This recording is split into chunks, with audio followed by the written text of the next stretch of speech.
A series of strong storms is expected to affect the western U.S. this weekend and continue into next week. Sunday's storm is being called a bomb cyclone. It's forecast to coincide with an atmospheric river, causing heavy rain and snow across Northern California and the Pacific Northwest. Areas of Washington and Oregon will also be impacted. The storms also threaten burn areas from recent wildfires. For the latest, let's bring in CBS News weather producer David Parkinson. Hi there, David. What's the latest on the path of those storms?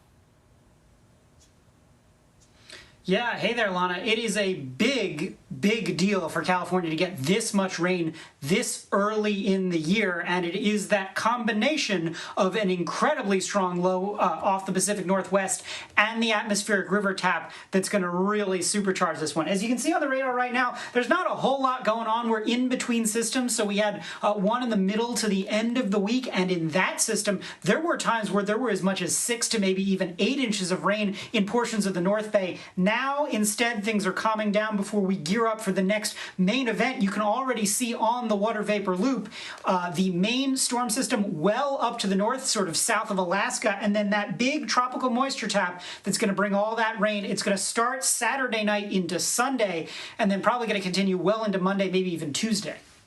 Okay, so we're talking about this atmospheric river idea, but I'm sure that there are plenty of people at home sort of just wondering, what is that?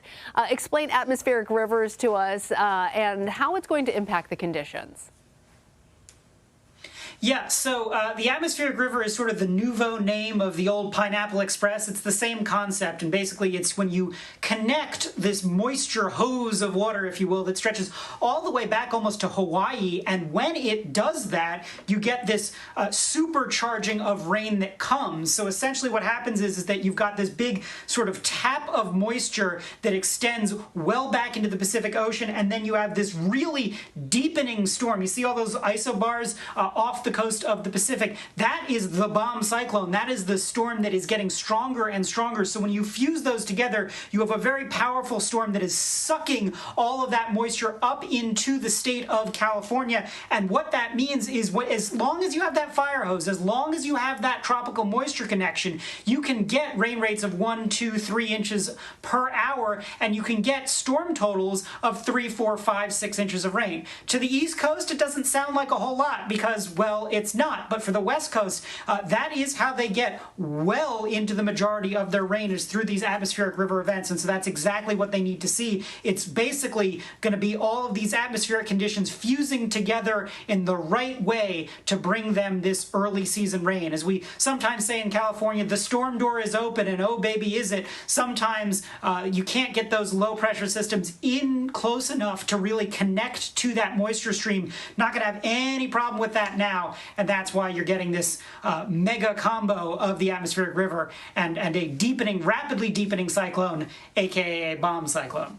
Okay, so David, if we have this rain, this hose as you're describing it in the atmospheric river heading into California and the western U.S., I have to ask, how is rain and flooding potentially going to affect areas that have been consumed by wildfires?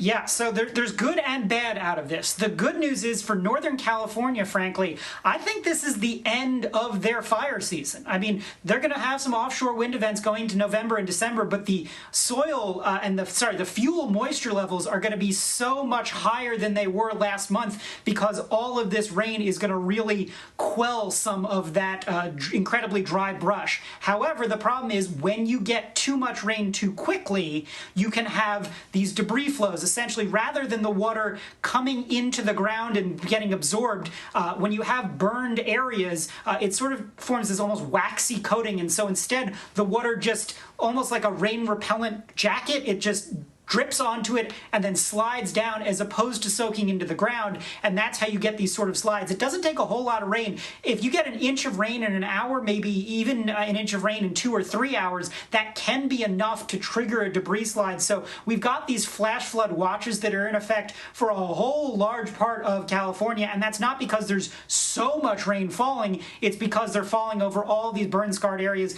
that date back even several years. So in the North Bay outside of Santa Rosa, in the Santa Cruz Mountains, Ben Lomond, that kind of area where the CSU fire and the LNU fire, all of those fires last year, the Alisol fire down towards Santa Barbara and Goleta, that's another area, and then basically the entire foothill of the Sierra, there have been a number of storms. So you'll combine that with the amount of wind that we've got going on, and you've got a really dangerous situation where you can get mudslides and you can get flash flooding.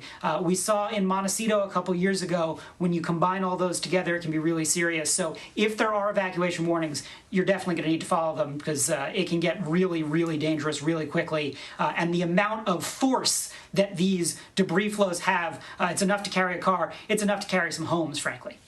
Such an important reminder about paying attention to those emergency warnings. David, thank you. Of course.